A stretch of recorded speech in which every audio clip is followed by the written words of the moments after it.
2 months and 5 days. We met for the first time.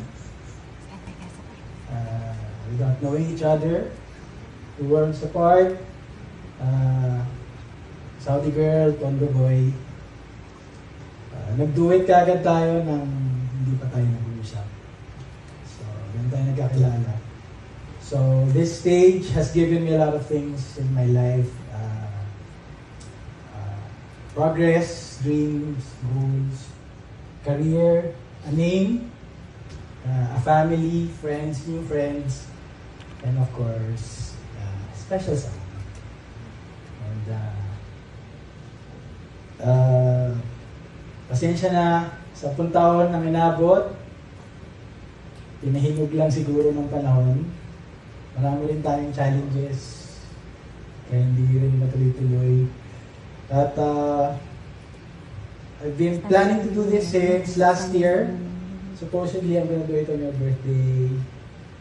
And then, due to circumstances, hindi rin natin natuloy.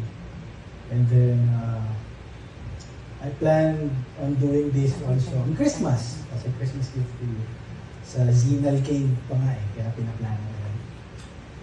And then, I brought this, I was planning to do this also sa Coldplay concert. Kaso nag-LBN ka.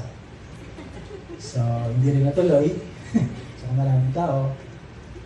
And, the real plan was, the final plan was supposedly, kung matuloy tayo sa Europe, we're gonna do this in Venice para sa totoong gondola.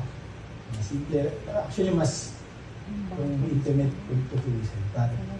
Baka dito talaga kung tayo dinala ng Diyos. So, kung saan mula, kung saan mas sincere actually pag dito. So,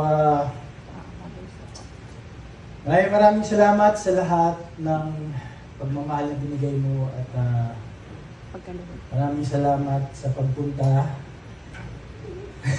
sa birthday ko to. Hindi ba? Maraming salamat sa